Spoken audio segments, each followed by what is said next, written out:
amigos, tudo bem? Aliás, eu espero que esteja, com todos vocês. Estamos aí nesses estudos em vídeo, marcando e trabalhando em cima do livro Desafios da Educação. Eu falo marcando porque eu marco muita coisa e gostaria que vocês fizessem o mesmo nos estudos de vocês, mas estamos trabalhando no livro Desafios da Educação, da psicografia de Raul Teixeira, da orientação do espírito de Camilo, e agora nós vamos trabalhar a pergunta de número 14. Como devem agir os pais perante filhos rebeldes? Veja, nós estamos agora na segunda parte do livro trabalhando sobre adolescência, ok? Tivemos um momento trabalhando sobre a infância e agora nós estamos na adolescência. Como devem agir os pais perante os filhos rebeldes? Jovens que não querem nem estudar, nem trabalhar, por exemplo. Então imagine vocês, são duas perguntas em uma só. Como devem agir os pais perante os filhos rebeldes? E principalmente, aí nós vamos trabalhar em cima dessa relação, aqueles jovens que não querem nem estudar e nem trabalhar. Que nós, nos nossos relacionamentos sociais, nós chamamos de geração nem, porque não querem nenhuma coisa e nem outra coisa. Então, vamos ver alguns pontinhos que o Camilo coloca para a gente aqui. Primeiro ele diz assim, a princípio, o diálogo deve ser tranquilo e muito claro sobre a obrigação que todos temos perante a vida. Aí ele vai falando, obrigação de progredir, obrigação de ser útil. Então, primeiramente, ele vai falar da importância do diálogo.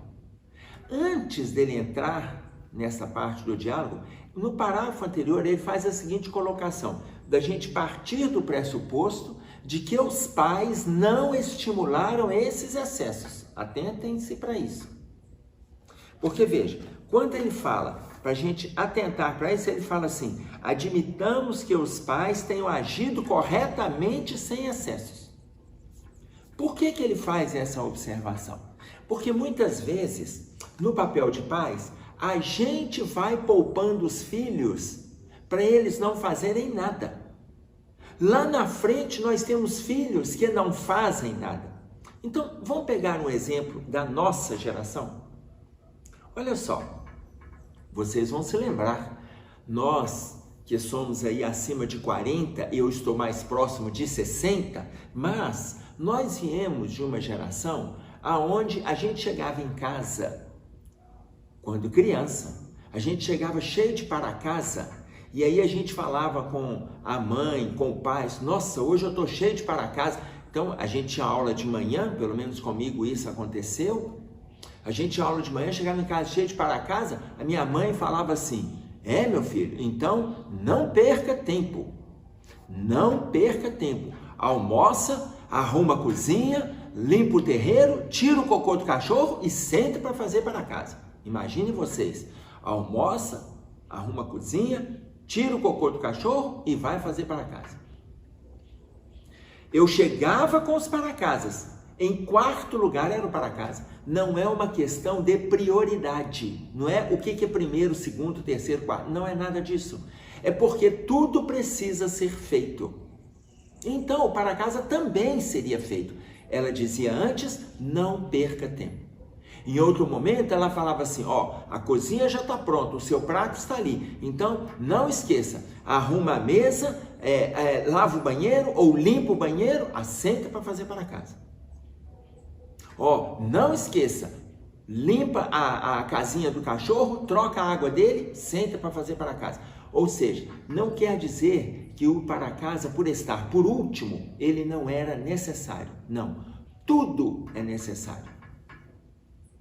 Mas ela não abria mão de que eu fizesse as outras coisas da casa, do dia. E muitos pais, hoje, os filhos chegam em casa, vão para casa, estou dizendo infância, final de infância. Não, meu filho, não precisa preocupar não. Senta lá, vai fazer tudo que você precisa de fazer, ainda mais tendo esse negócio de informática, você tem que fazer tudo no computador, ou seja, vai liberando os meninos das obrigações do dia. vai liberando das obrigações e esses garotos, essas crianças, entram na adolescência. Se eles foram liberados na infância, o que vai acontecer na adolescência? Eles não farão nada. Então imaginem vocês, a gente não libera as crianças, não. Isso não tem nada a ver com o contexto social de trabalho infantil, aquele trabalho forçado, aquele trabalho onde a criança é remunerada. Não é isso não, gente. Nós estamos construindo no nosso filho as noções de disciplina. Nós não estamos construindo disciplina na nossa casa, não. Nós estamos construindo disciplina para a vida. Entenderam? Então a gente começa na infância. Quando entra na adolescência, você não precisa falar. Não precisa falar, não. Por quê? Porque isso virou para ele um hábito. E olha, a construção do limite, ela é muito eficaz até 9, 10 anos de idade. Muito eficaz. Onde eles respeitam o que os pais colocam, muitas vezes questionam os pais, mas aceitam as determinações. Por quê? Porque nós estamos falando de uma relação de educação. Ainda não tem confronto de valores. São os valores que os pais estão passando. Então, eles veem os pais fazendo, voltando à informação do livro. Desde que os pais não tenham se envolvido em excesso, o que é excesso? Só os pais fazerem. Isso é excesso. Só os pais trabalharem, isso é excesso. Então, eles assistem os pais fazerem e vêm fazendo na retaguarda. Eles assistem os pais lavando o banheiro, eles vêm limpando a casa. Eles assistem os pais lavando vasilha, eles vêm com a toalha, o pano de prato e vêm enxugando as vasilhas. Terminaram, os pais varreram, os pais limparam, eles vêm com o pano de chão. Imagine vocês, depois vem o pai com pano seco, a mãe com pano seco e vem limpando. Os pais fazem, os filhos fazem, os pais fazem, os filhos fazem. Olha a construção na infância. Na adolescência, você não precisa de falar 2, 3, 5, 8, 20 vezes, não precisa. Então, se a gente não se envolveu com excesso, na adolescência, aí vem o ponto que ele coloca. Diálogo. Meu filho, você sempre fez assim, por que agora não? Ah, porque eu estou atarefado. Todos nós temos tarefas. Então, nós temos uma relação dentro de casa de compartilhamento, de solidariedade. Ou seja, se todos trabalham, não existe a figura do sufocado, nem a do folgado. Por quê? Porque aonde tem o folgado dentro de casa, tem o sufocado. Se uma pessoa termina de almoçar, coloca o prato na pia, ou mesmo deixa o prato na mesa, alguém vai lavar aquele prato. Alguém vai lavar aquele copo. Alguém vai ter que tirar aquela mesa. Alguém vai passar o pano no chão. Alguém vai passar a vassoura, vai tirar a toalha da mesa. Imaginem. Se este alguém existe dentro da nossa casa, muitas vezes ele está sufocado porque o outro alguém não se permite e assume a posição do folgado. Então, quando ele fala primeiro diálogo, construção essa iniciada na infância. Primeiro diálogo. Aonde tudo exige esforço, o progresso, a melhora, o crescimento, a estabilidade no relacionamento social, a harmonia nos contatos sociais, espirituais e íntimos. Tudo isso exige esforço. Esforço baseado em disciplina. Vamos caminhar. Olha como ele então faz uma abordagem para nós, o espírito de Camilo. O diálogo deve ser tranquilo e claro sobre a obrigação que todos temos perante a vida. Obrigação. Isso, gente, é para toda criatura. Estamos na Terra, todos nós temos obrigações a cumprir, ou seja, todos nós temos deveres. Todos nós temos afazeres. Agora, imaginem, sempre que nós deixarmos de fazer alguma coisa que está sob nossa alçada, a gente está sufocando alguém. Sempre que nós deixarmos. E quando nós dermos conta de cumprir aquilo que nós precisamos cumprir, porque está dentro da questão da obrigação, ou seja, dentro da relação de dever, vamos para o momento do prazer. Primeiro o dever, depois o prazer. O prazer é de ser solidário. Você pergunta, meu filho, você quer uma ajuda? Você pergunta para sua esposa, meu bem, você quer uma ajuda? Você pergunta para o seu marido, meu bem, você quer uma ajuda? Mas você já cumpriu com a parte do dever. Você não deixou de fazer a sua e nem transferiu para terceiros. Ok. Aí ele coloca assim: a persuasão deve ser positiva e lúcida, sem perturbações nas relações. Positiva e lúcida. Para dissuadirem os pais da ideia de obrigá-los a alguma coisa, com possíveis, veja bem, sem se perturbarem com possíveis encenações que possam aprontar os filhos, para dissuadirem os pais.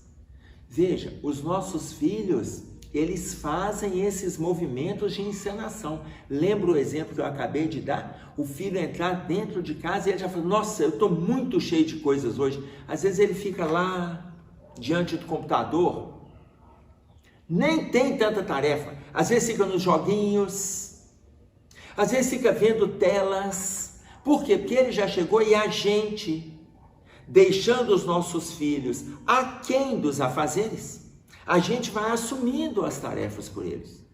É um engano nosso. Então, muitas vezes a gente quer ver assim, será que meu filho está estudando mesmo? Aí você vai entrando de mansinho, lá no quarto, a tela dele, de propósito, eles já colocam a tela virada para a porta, porque eles estão vendo a sua sombra chegando ali. Se eles estão vendo a sua sombra, muitas vezes eles estão vendo coisas que fogem ao tema da escola e à proposta da escola. Eles estão vendo. Na hora que eles veem a sua imagem chegando ali, eles dão um toque na tecla e aí aparece a imagem de Santo Agostinho. E aí você acha que o filho está rezando. Porque a gente adora ser enganado. Aí a gente acha, não, ele deve ser, ele estava orando antes dele começar as tarefas. A gente não tem nada de oração, não. Ele sabe que ali você não vai cobrar deles. Na hora que você vira as costas, eles começam para os devaneios que as redes sociais propõem. Porque propõem muito menos reflexão e muito mais ociosidade na relação com o prazer do que as reflexões na relação com o dever. Então, o que ele coloca? Para a gente ter cuidado com as encenações, com possíveis, ele usa a palavra, possíveis encenações que possam os filhos aprontar para dissuadir os pais da ideia de obrigá-los a fazer qualquer tarefa. Agora, olha a continuidade. Se dispõem de recursos e possibilidades de estudar e não querem, não tem problema. Suponhamos que seu filho, e agora eu já estou falando realmente do adolescente. Eu estou falando da criança, não. Criança não tem escolha, não, gente. Ela tem que ir. Ah, mas eu não quero. Mas ela tem que ir. Esse compromisso é nosso. Enquanto pais, esse compromisso é nosso. Então, se porventura ela não aceitar se envolver com o estudo, se ela não quiser, veja, ela tem que estudar. Ah, mas e o livre-arbítrio? Veja bem, a responsabilidade da criança é nossa, enquanto adultos. Ela tem livre-arbítrio? Tem. Livre-arbítrio é conquista. Ela vai ampliando o livre-arbítrio a partir do momento que ela se permite fazer, se permite aí, entre aspas, que ela se permite fazer aquilo que nós julgamos que é importante que ela faça. Livre-arbítrio é conquista. Se ela não atender à liberdade que a gente está propondo, vai cerceando o livre-arbítrio dela. Quem é o marginal hoje que está emparedado nas celas? São pessoas que não deram conta de um investimento social saudável e tiveram seu livre-arbítrio cerceado, seu livre-arbítrio limitado. Livre-arbítrio é conquista. O jovem, você vai dando livre-arbítrio para a criança, ele vai conquistando. Quando o jovem, ele já tem um livre-arbítrio mais amplo. Então, se ele não quer estudar, não tem problema.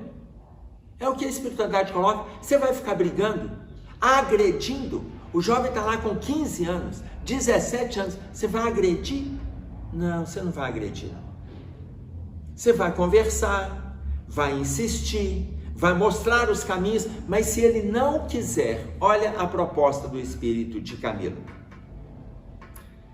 Se dispõe de recursos e possibilidades de estudar e não querem, isso não será problema. Deverão trabalhar, ocupando o tempo nobremente, aprendendo a valorizar os próprios esforços, a bênção dos estudos e das oportunidades relegadas. Já que ele não deseja, então bota ele para trabalhar. Ah, mas se ele tiver só 15 anos, aí ele não pode trabalhar aonde?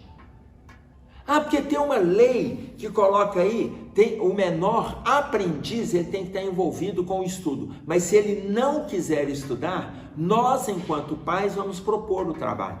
Nós, enquanto pais.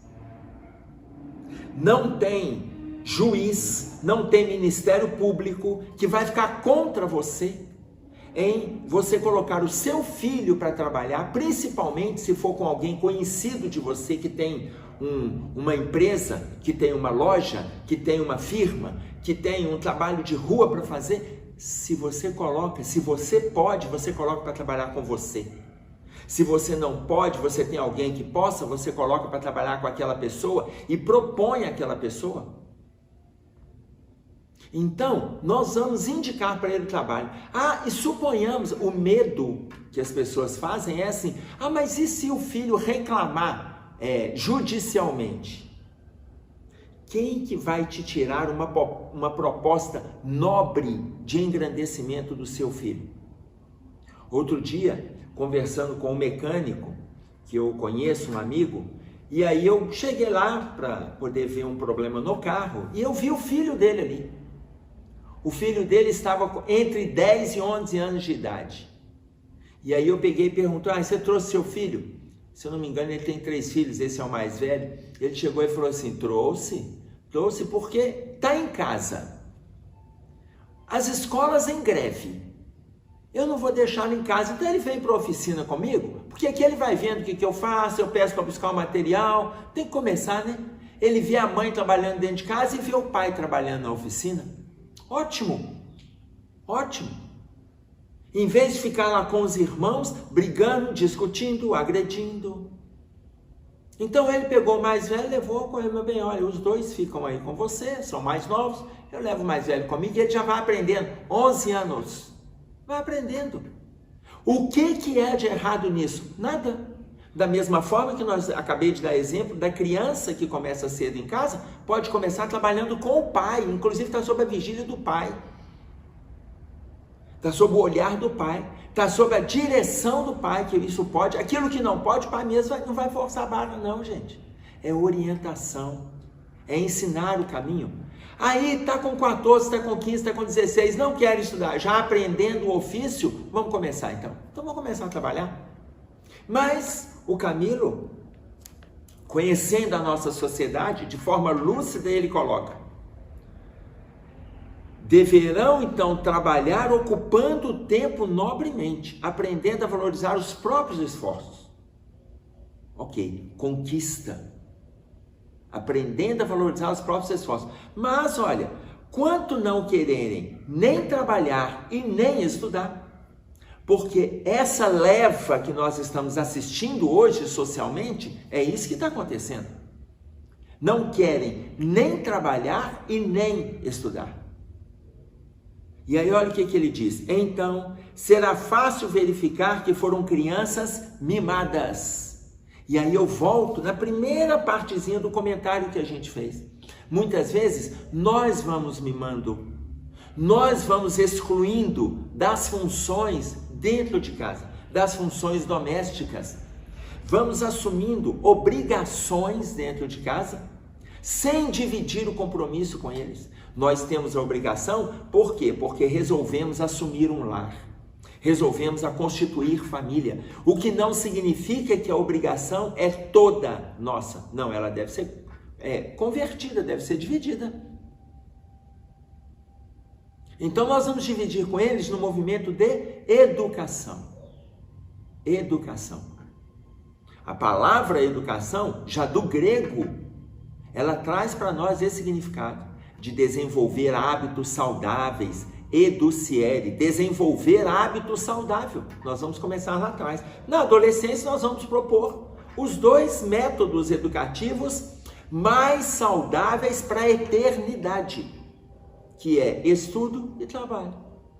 Estudo e trabalho.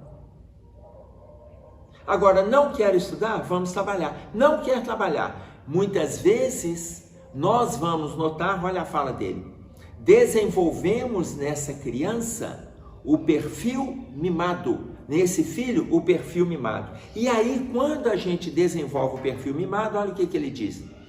Será fácil verificar que foram crianças mimadas, criadas sem respeitar responsabilidades, sem cumprir deveres, e aí não há remédio a curto prazo. Sem responsabilidade e sem dever, não teve compromisso nenhum. Então cometemos aí um grave engano, um grave engano. Não há remédio a curto prazo. Veja, ele diz para nós assim, cada criança é um anjinho virgem. Cada criança não é um anjinho virgem acabado de ser criado por Deus. Espírito velho, cheios de maus costumes trazidos do pretérito. E muitas vezes ele vai falar, reforçados por uma educação familiar deficitária. Então imagine vocês, Emerson, mas se vem esse perfil rebelde, se vem esse perfil para a gente corrigir de movimentos passados, aqui ele faz referência à questão 583 do Livro dos Espíritos. 583. Se uma criança se torna má, malgrado os deveres de seus pais, estes são responsáveis? Se ela se torna má, ou seja, malgrado aos desvelos de seus pais, estes são responsáveis? Se ela não atende à proposta dos pais, os pais então são responsáveis? Não. Porém, quanto às disposições do filho, são maus, mas é penosa a tarefa. Quanto às disposições do filho, que são maus, maior e penosa é a tarefa. Entretanto, maior ainda será o mérito de conseguir desviá-los do mau caminho. Então os pais, eles não se tornam responsáveis se eles tiverem uma educação saudável para passar para os filhos. Se eles tiverem, se eles conseguirem. E aí, eu quero me remeter à pergunta de número 190 do livro O Consolador. 190. O Chico pergunta para o Emmanuel assim, quando os filhos são rebeldes e incorrigíveis, atenção para a pergunta, quando os filhos são rebeldes e incorrigíveis, impermeáveis a tudo, como devem proceder os pais? Quando os filhos são rebeldes e incorrigíveis, impermeáveis a todos os processos educativos, como devem proceder os pais? E aí o Emmanuel explica para a gente da seguinte forma, após os pais terem movimentado todos os recursos de educação e de iluminação daquele filho e não terem conquistado o objetivo, veja bem, impermeáveis a tudo. Aí a gente começa a pensar, impermeáveis a tratamento psicológico, impermeáveis a tratamento psiquiátrico, impermeáveis a tratamento terapêutico ocupacional, impermeável à atividade física, impermeável a cursos extras de inglês, ou de francês, ou de espanhol, ou de alemão, ou de mandarim, impermeável a atividades educativas, acadêmicas, por exemplo, um curso de informática. Então imagine, impermeável a tudo que você propõe, ele é impermeável. Aí ele é impermeável à evangelização da criança, impermeável ao catecismo, impermeável ao grupo de jovens, impermeável ao passe, impermeável à benzeção, impermeável a conversar com o pastor, impermeável a conversar com o coordenador do grupo de jovens, impermeável a tudo. O que devem fazer os pais? Aí o Emmanuel coloca para nós. Após os pais terem tentado de tudo, Aguardem a ação de Deus. Aguardem a ação de Deus. Entretanto, da mesma forma que o Camilo coloca que não tem solução a curto prazo, ele fala assim: Deus vai semear o amor no coração desse filho e ele aprenderá através de dores atrozes.